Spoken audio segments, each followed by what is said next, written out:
There are moments in life that arrive without warning, without drama, without any sign that what is about to happen will stay with you forever.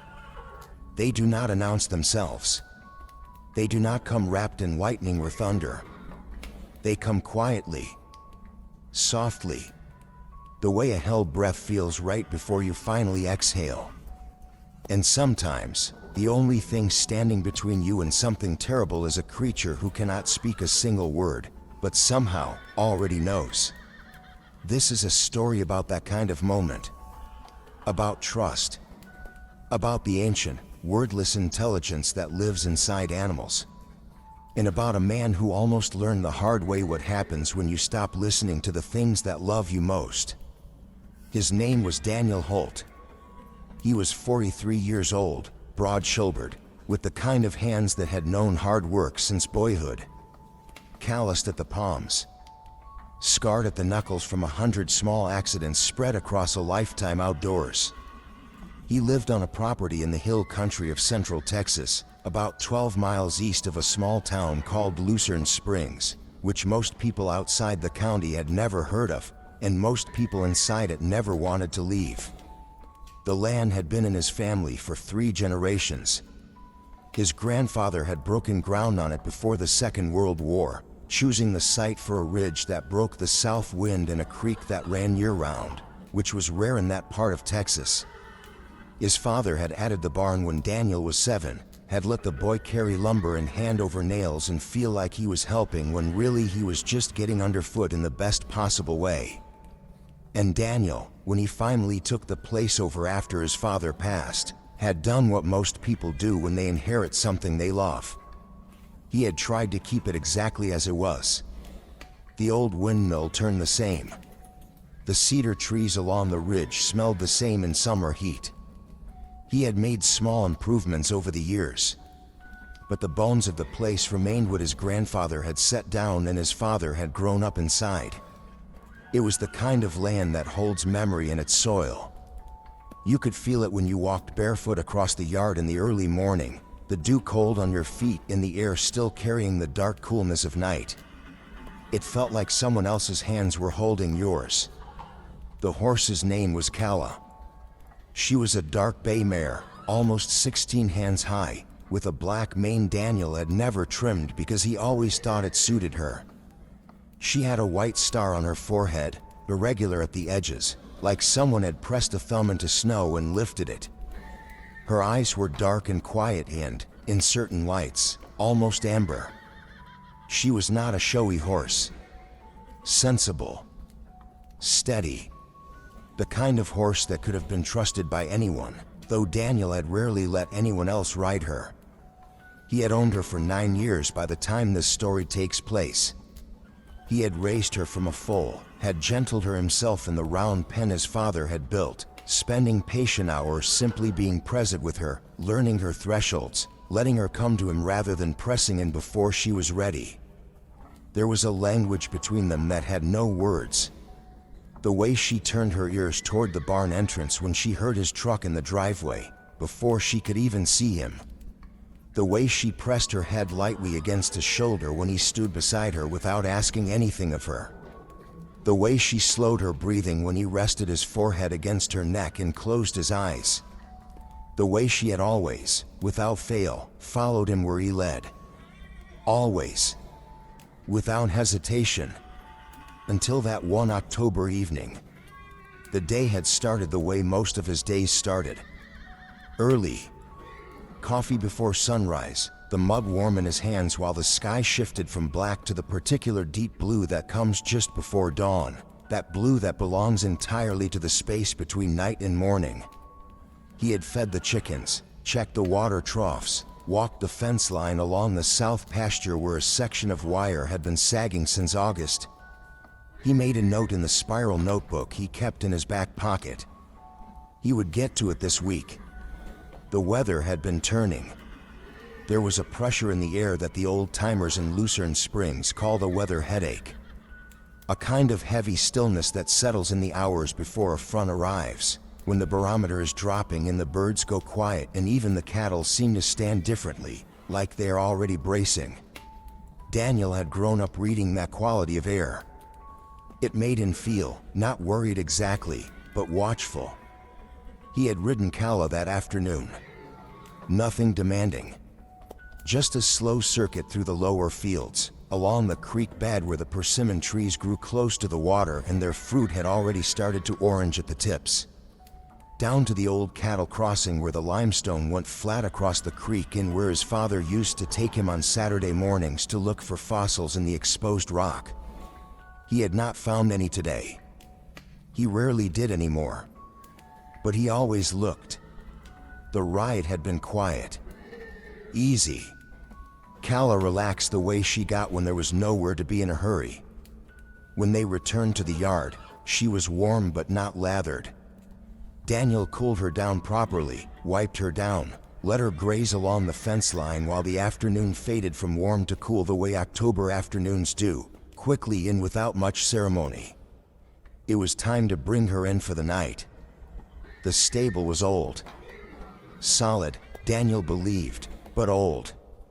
His father had built it from timber cut off the property, back when that was simply how things were done.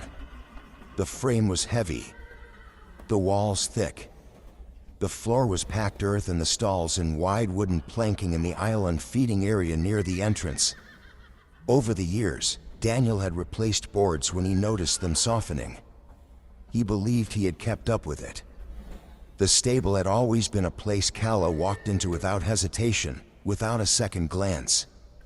The way a person walks into their own bedroom at the end of a long day. That evening, she stopped at the entrance. It was not dramatic. That was the thing about it, the thing Daniel would return to again and again in the weeks that followed. It was not the kind of stop that comes with snorting and rolling whites of the eyes and a horse spinning away in fear. It was not any of the things a person usually pictures when they imagine a horse refusing to do something. It was quieter than that. More certain than that. She came up to the threshold, where the wooden aisle began and the last of the outdoor evening light gave way to the dimmer, warmer space inside, and she stopped. Her body stiffened just slightly. Not rigid with panic. Not braced for flight. Just still. Decided. The way a person stops walking when something at a level below thought says simply, no. Daniel clicked his tongue. The small familiar sound he used to ask her forward. She did not move. He gave a gentle pull on the lead. She stepped back instead of forward. He moved around to her left shoulder, asked her forward again with a hand resting quietly at her neck and a soft word, the kind of low, unhurried voice he used when he was asking and not telling. She looked at him. Her ears were forward. Her expression was attentive, not frightened, not wild-eyed, but certain in the particular way that horses can be certain when they have made up their minds about something. She did not move. He stood there for a moment, the lead rope loose in his hand. He looked at her. He looked into the stable. The doors were open, both of them, folded back flat against the outer wall the way they always were at this time of day. The light inside was the same as it always was, the pale, slightly warm yellow of the single overhead fixture he had installed 4 or 5 years ago to replace the old bare bulb that had been there since his father built the place. The smell was the same. That particular dry warmth of a sheltered space, wood and hay and the faintly sweet smell of horse sweat dried into the dust of a working stable. Nothing looked different. Nothing sounded different. There was no shadow moving in the corners. No smell of a predator, no ammonia trace of something wild that had gotten in. No sound from inside that should have alarmed her. He tried once more. Patient. Calm. Forward. She stepped back again. The frustration arrived the way it does with horses sometimes, not in a burst, but in a slow, creeping tightness behind the eyes, a narrowing of patience. He had things to do. The temperature was dropping now, the cold coming in on the edge of the approaching front, the kind of chill that settles fast when the sun goes. He did not want to leave Kala outside overnight. He did not have it in him to spend an hour in a patience contest with a horse who had walked into this same building every evening of her life for 9 years without a single protest. He told himself she was being difficult. He told himself something had startled her earlier in the day, some shadow or sound he hadn't noticed, and she had connected it to the stable in that associative, wordless way that horses sometimes do. A smell that wasn't right. A sound that had frightened her from somewhere she couldn't identify. He told himself these were the things that made horses unpredictable sometimes, even good, quiet, sensible horses. Even horses you had known for 9 years.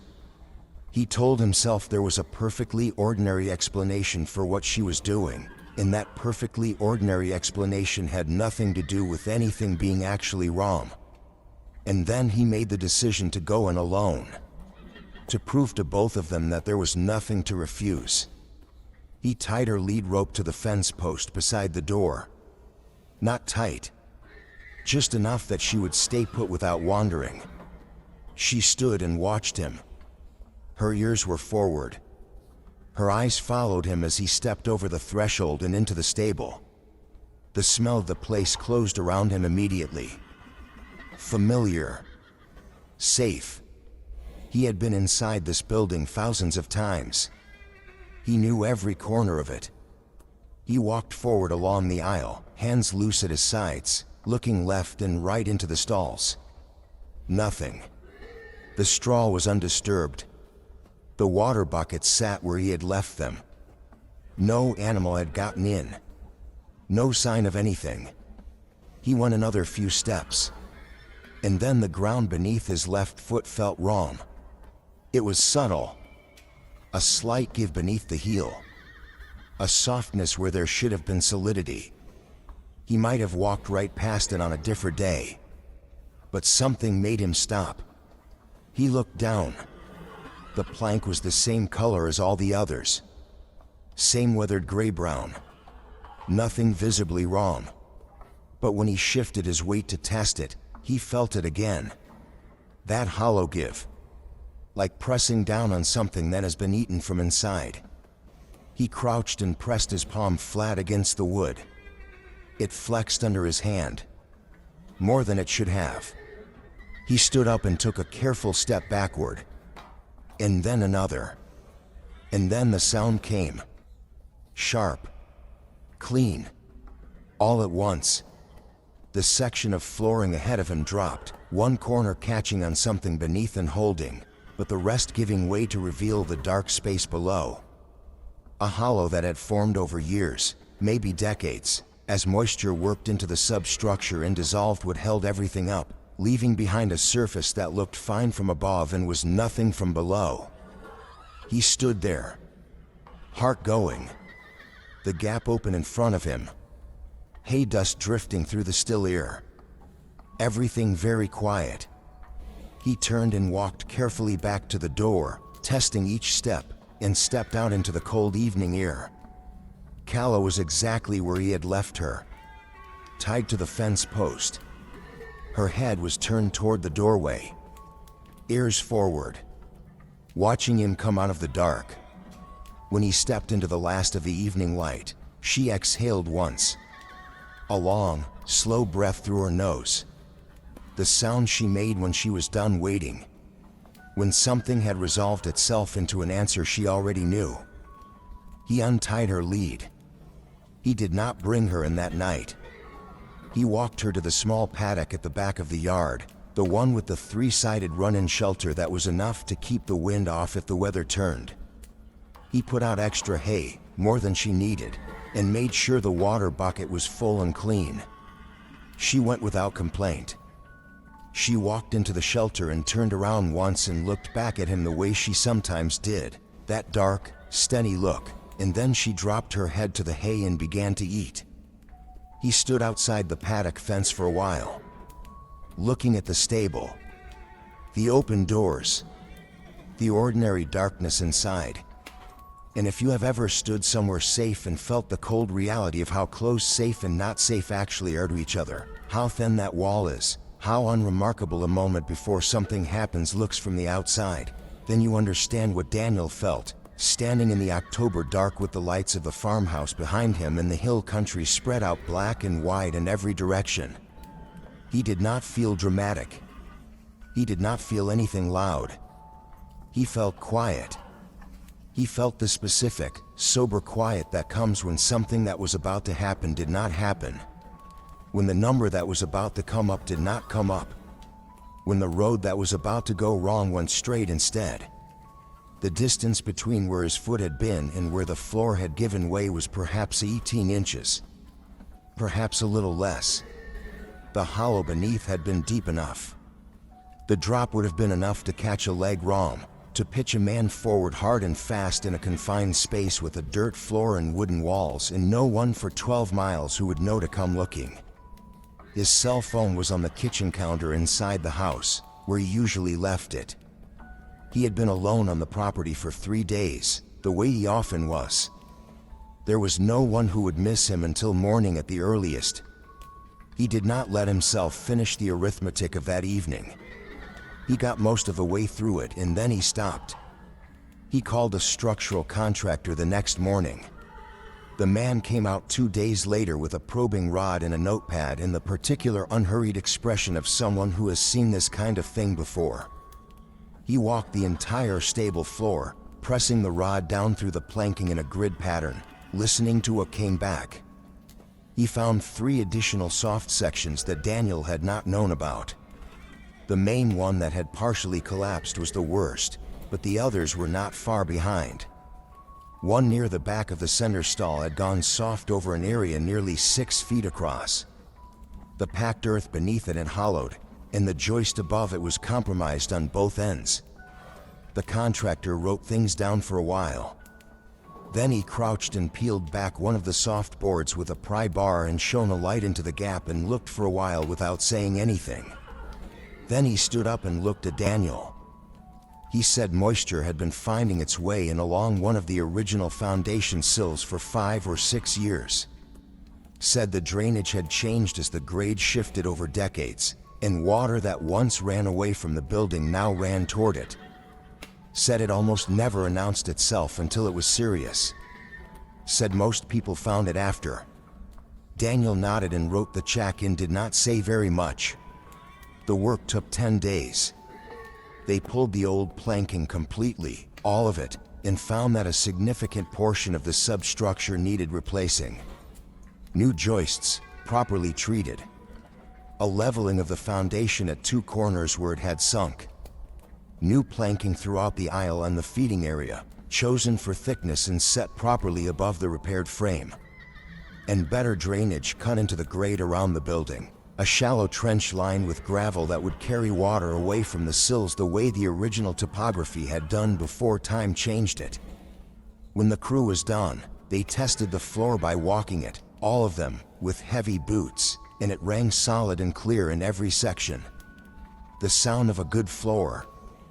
The sound of something you could trust. And if you're still here, listening in the quiet, then maybe you already belong to this small, calm place we've made together. You can leave a like if this story has found you at the right moment, or simply stay a little longer with us. There's more ahead. The evening the work was completed, Daniel brought Kala in for the first time since that October night. He led her up to the entrance slowly, not because he expected her to stop again, but because he was paying a different kind of attention now. He watched her. He watched the set of her ears, the quality of her breathing, the way her body moved when it was at ease and the way it changed when it was not. She walked through the entrance without hesitation. Did not pause at the threshold.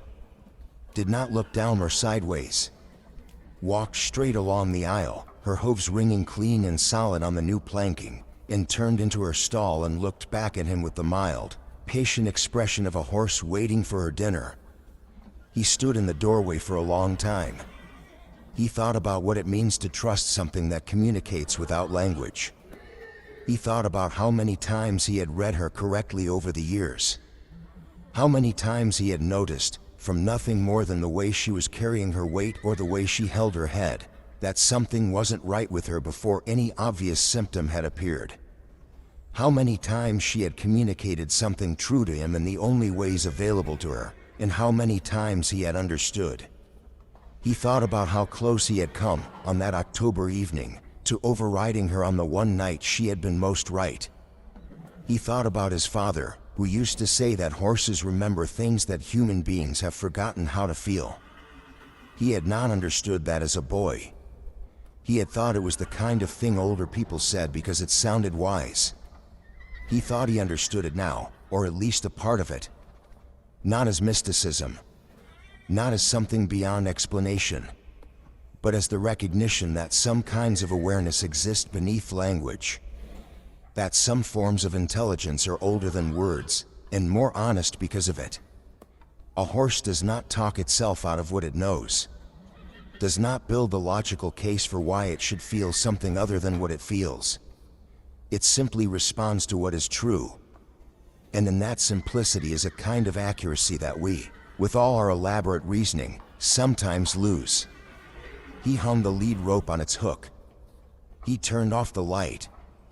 He walked back to the house through the cold November air, the stars showing through a gap in the clouds that had been building all day, the sound of the property around him, the wind in the cedar, the creak of the old windmill, the distant, irregular sound of something moving in the brush along the creek, as familiar as his own heartbeat. Calla shifted in her stall. The old building stood quiet and solid beneath her. Everything exactly as it should be. But the story was not finished. Not for Daniel. Not in the way that mattered most. In the weeks that followed the repair, he found himself thinking about that evening differently than he might have expected. He had assumed that what he would carry from it was relief. Maybe gratitude. The kind of gratitude you feel when you have been spared something and you know it. And those things were there. But beneath them was something quieter and less comfortable. Something that took him longer to put into words. He had been so certain, that evening. So fully convinced that Calla was simply being stubborn. He had looked at the stable with his eyes and seen nothing wrong. And from that narrow evidence, he had decided that nothing was wrong. The floor had looked fine. The space had smelled normal. The light had been the same light it always was. And so everything had been fine. And the entire time, standing outside the entrance with her feet stopped at the threshold and her ears forward and her eyes steady on his, she had known. She had been standing there, fully present, fully certain, trying to tell him something with every means she had available. A body that would not cross the line. A backward step. Two dark, watchful, amaranth eyes.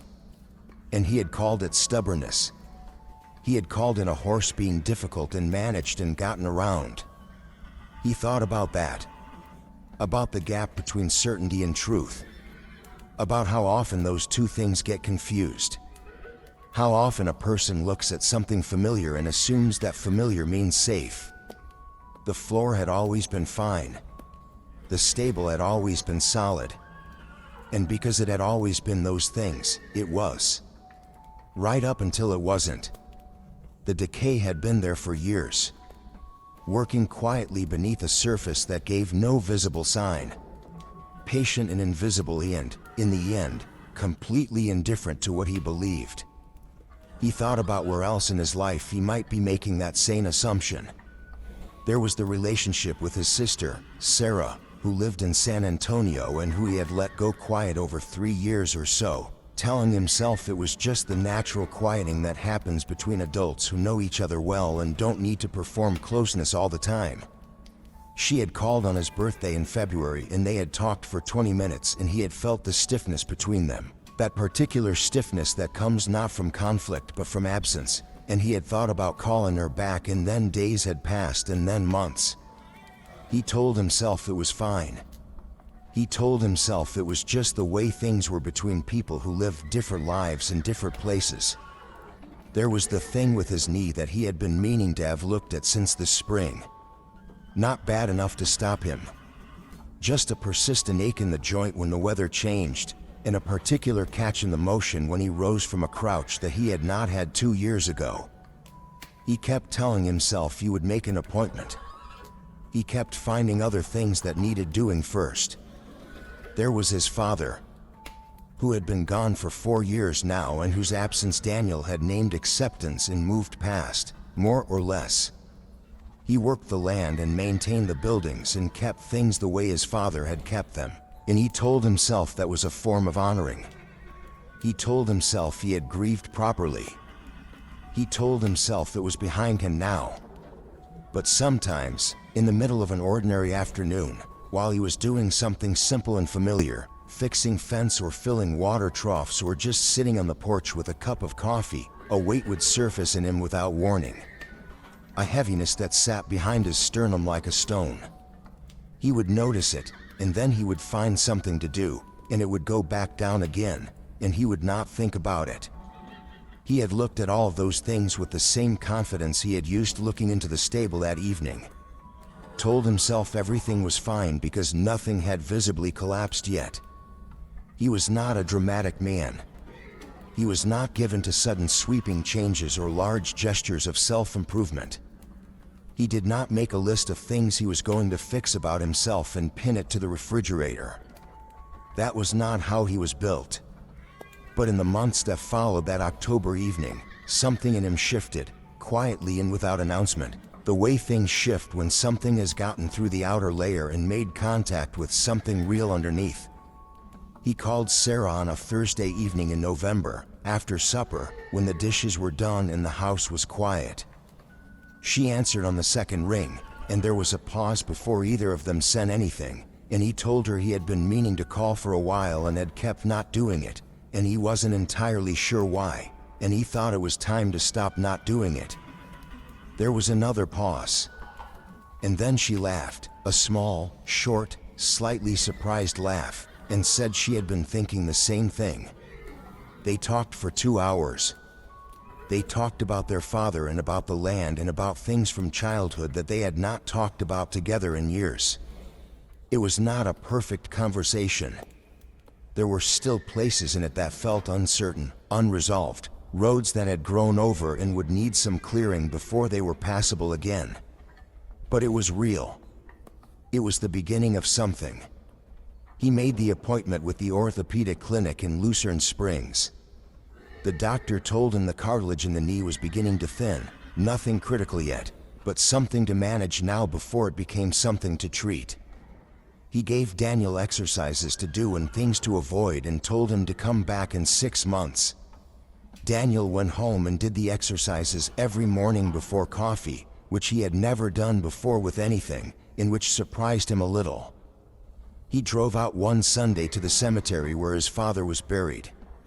It was a clear, cold day, the sky a pale winter blue, the ground hard. He sat beside the headstone for a long time. He did not say anything in particular. He had never been comfortable talking to graves, had always felt vaguely self-conscious about it, as if there were someone watching who would find it strange. So he just sat. He was there for almost 2 hours. When he stood up to leave, his knee ached from the cold ground, and the weight behind his sternum was there, and he did not look for something to do. He just let it be there while he walked back to the truck. It was still there on the drive home. It was still there when he got back to the property and fed Kala and stood at the paddock fence in the winter light. And it was still there when he sat down at the kitchen table and made himself stay with it instead of getting up. By the time he went to bed that night, it was a little lighter. Not gone, but lighter. He did not fix everything. That is not how life works, and Daniel Holt was wise enough to know it. But he began to listen again, in the way that a person listens when they have been reminded, not gently, that the things beneath the surface are real whether or not the surface tells you so. And Kala, who knew nothing of any of this, who had no awareness that she had done anything except follow what she knew, lived her life with the same uncomplicated presence she always had. She stood in the winter sun along the fence line on the warmer afternoons, her back turned into the light, her eyes half closed. She moved through the repaired stable each evening without a second thought, her hooves ringing clean on the new boards. She greeted Daniel in the paddock each morning in the quiet way she always had, the turn of ears, the slow exhalation, the presence of a creature who is simply glad you are there. He had known her 9 years. He would know her for several more. And every time he walked into that stable, every time his boots met the solid new planking, every time the floor held steady beneath him without question, he would think of that October evening. The stopped body at the threshold, the backward step, the horse who could not say a word and had somehow said everything. There is a particular kind of intelligence that does not announce itself. That does not build arguments or write things down or explain its reasoning. It simply knows. And then it waits, with a patience that shame and frustration cannot touch, for the person who is almost listening to finally listen all the way. Daniel Holt was not a man given to grand conclusions. He would not have called himself spiritual, or even particularly philosophical. But if you had sat with him on his porch in the late evenings, in the particular dark of hill country winter, with the stars close and the land going silent around you and the sound of Kala moving quietly in the stable below, and asked him what he believed in, he would have thought for a while before answering. The kind of thinking that happens when someone is not reaching for the right words but waiting for them to arrive on their own. And then he might have said something like this. He believed in paying attention. He believed that the things around us, and the people around us, and the animals around us, are always telling us something. That most of what matters in this life is quiet, and small, and easy to miss if you are moving too fast or thinking too loudly.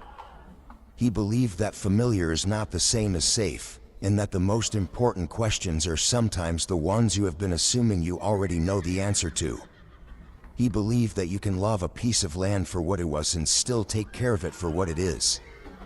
He believed the same thing was probably true of most other things worth keeping. And he believed that sometimes a horse just knows. The front that had been building that October finally arrived 2 days after the floor gave way. Rain came in from the southwest, cold and steady and serious, drumming on the barn roof and darkening the yard and turning the creek up to the edge of its banks. Daniel sat inside the farmhouse and listened to it. Coffee in hand, the lamp on over the kitchen table, a book open in front of him that he wasn't really reading. He listened to the rain on the windows and the wind working at the corner of the house where the eave overhang was a little low, and he felt, not happiness exactly, but something in the same neighborhood. Contentment. Gratitude. The specific warmth of a shelter that is doing its job while outside the world does what it does. Kala stood in the stable, dry and warm, her head low, the way horses hold it when they are resting and at peace. The new floor solid beneath her. The walls holding. The old building doing what it had always done, keeping the weather out and the warmth in and the animals safe inside it. Outside, the rain fell on the hill country without apology. On the cedar and the live oak and the persimmon trees along the creek.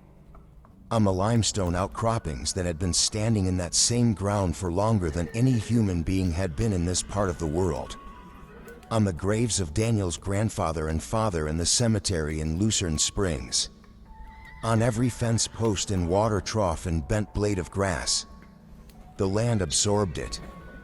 The creeks ran. The roots drank. And the property went quiet in a way that only happens when rain comes in hard and steady and fills up all the silence. Daniel finished his coffee. He set the mug down. He sat for a while longer at the kitchen table, looking at nothing in particular. He thought about his father saying that horses remember things human beings have forgotten how to feel. He thought about standing at the graveside in the cold and letting the weight be there. He thought about Sarah's voice on the phone in the 2 hours they had spent walking back through the years. He thought about the barn, the cracked floor, the hollow place beneath. He thought about a dark bay mare standing at a threshold with certainty in every line of her body, waiting for him to understand something she had already known. He went to bed when the rain was still coming. He left the back porch light on, the way his father used to, so the yard wouldn't be entirely dark. In the morning, The rain had stopped and the air was washed clean and cold. He made his coffee before sunrise, the steam rising in the chill, and he put on his jacket and his boots and walked out to the stable with a bucket of feed. He unlatched the door and stepped inside. The new boards rang solid under his boots, the good, honest sound of something repaired and made right. He filled the bucket and walked to Cala's stall, and she turned to greet him in the way she always did, ears forward, quiet eyes, the slow exhalation. He set the bucket down and stood for a moment with his hand on her neck, the warmth of her solid beneath his palm. Outside, the hill country was waking up. A bird called once from the cedar ridge, and then again. The windmill began to turn, slow and steady in the morning air. Somewhere along the creek, the water was still moving high and fast from last night's rain, a sound that carried up through the cold air like something distant but certain. He stayed there for a while, his hand on the horse, the stable warm and quiet around him. It was an ordinary morning. Everything exactly as it should be. And that, in the end, was the most extraordinary thing of all. That is where we leave them. In that ordinary, unhurried peace. The kind that only comes when something almost broke and held. When you almost stopped listening and didn't. When the world offered you a lesson in the only way it knows how, quietly, personally, without drama or explanation, and you were just present enough to receive it. There are floors in all of our lives that look solid from above. There are things we have convinced ourselves are fine because they have always been fine. And somewhere, if we are very fortunate, there is something that loves us enough to stop at the threshold and refuse to go forward and wait, with all the patience it has, for us to understand why. If this story stayed with you tonight, if it found you somewhere quiet and left something behind, you can leave a like and let me know what it brought up for you in the comments below. These are the stories this channel is built on, quiet and slow and true. And if you'd like to return, to sit here again in the calm and hear another one unfold, you are welcome to subscribe. We will be here, as always, in the stillness, ready to begin again.